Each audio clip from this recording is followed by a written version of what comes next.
Good morning. I'm Harley Schlanger from the LaRouche organization with your daily update for September 7th, 2021. After 20 years of cover-up of what happened on 9/11, President Biden on September 3rd announced the declassification of documents related to 9/11.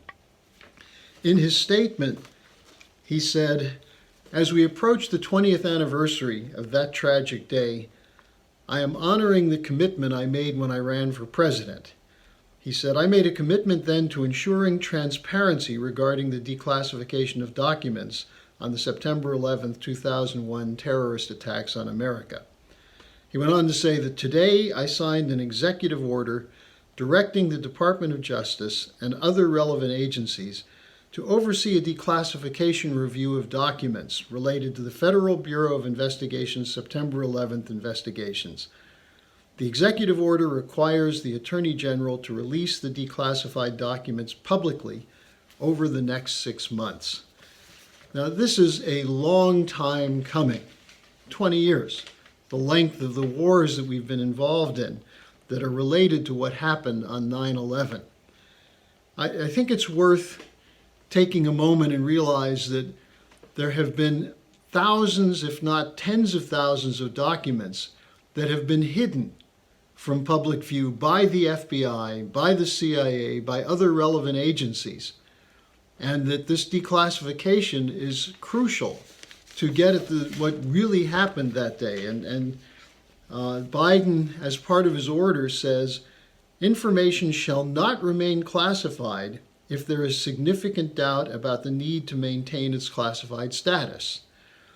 Nor shall information remain classified in order to conceal violations of law, inefficiency, or administrative error, or to prevent embarrassment to a person, organization, or agency." Now, this is really important to think about. Why would the FBI have covered up documents related to the Saudi role in 9/11? Because this is really what we're talking about. Now, let's go back to that day for a moment to bring you some information that most of you probably don't know. On September 11th, 2001, as the planes were flying into the World Trade Center, Lyndon LaRouche was being interviewed on radio station KTKK in Salt Lake City, Utah, by Dr. Jack Stockwell on his daily morning talk show. As they were informed that these attacks had occurred, LaRouche immediately said, "Osama Bin Laden will be blamed." And he said, this is an attempt to divert the responsibility. He said, Osama Bin Laden is a, quote, "controlled entity, not an independent force." And what LaRouche said is what must be investigated is who sent, who created Osama bin Laden, and who protected him and deployed his forces.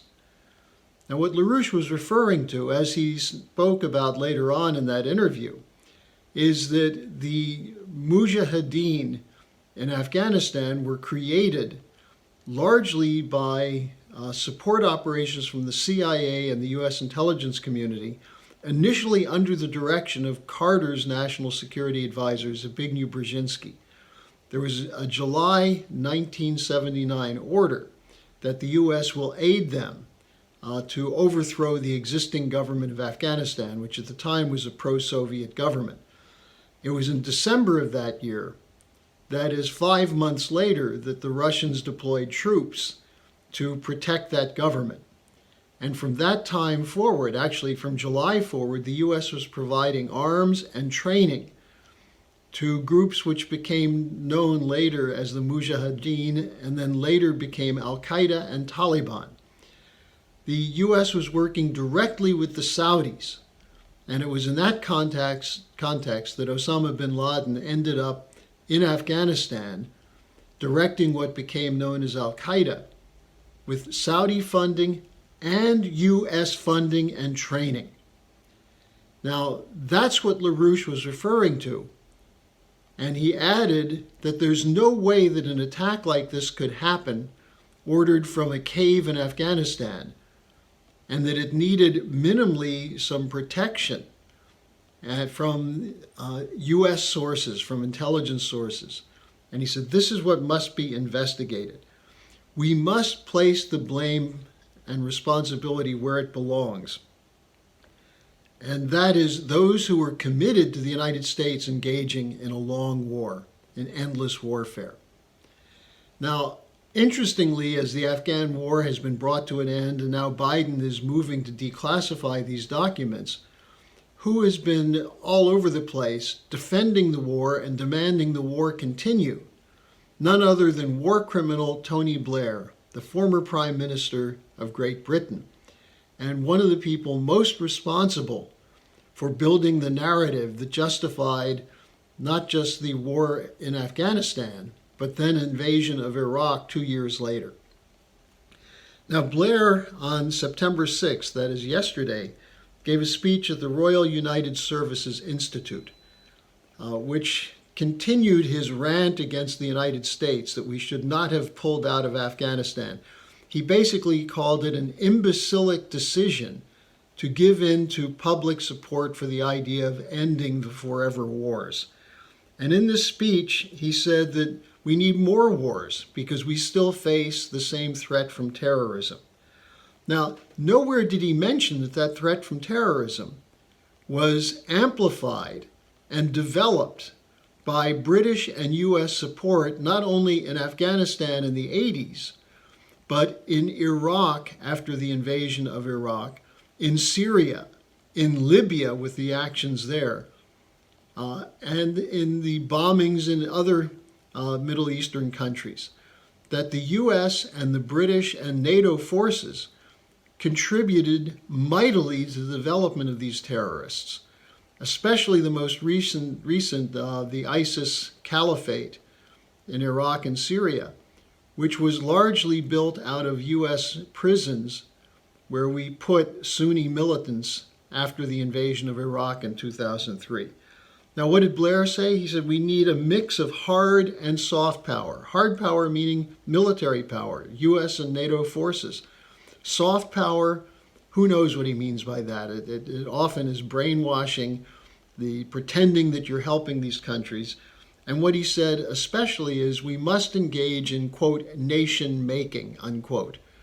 Now, Biden, in saying that he pulled out of Afghanistan to end these endless wars, he said that we're ending the era of nation building. Blair said this demonstrates a loss of will to fight. So from the leading war criminal, who was at the center of the wars that we've just ended, we have these kinds of comments coming from Tony Blair. So it's in this context that it's absolutely essential that there be an investigation of who was behind the terror attack on 9/11, how it was used to tie us up in 20 years of futile warfare, trillions of dollars. It's now estimated that over $8 trillion were gobbled up in these wars.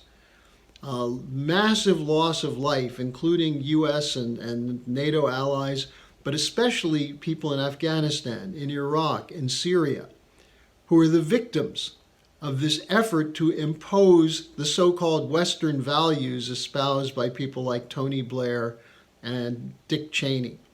Western values which are really a defense of the looting mechanisms to provide increased flow of funds into the City of London banks, the Wall Street banks, and the related financial and corporate cartels. They're the ones, the so-called military-industrial complex, including the financial interests, who benefit from these wars.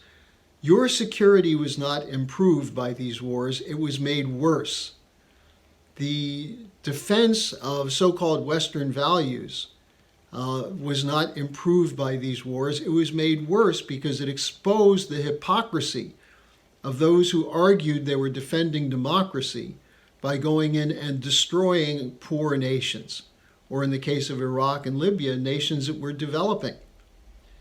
Now, to address this, the Schiller Institute will be having another conference this Saturday titled 9/11 2021, the path forward from September 11th, Afghanistan, and the surveillance state.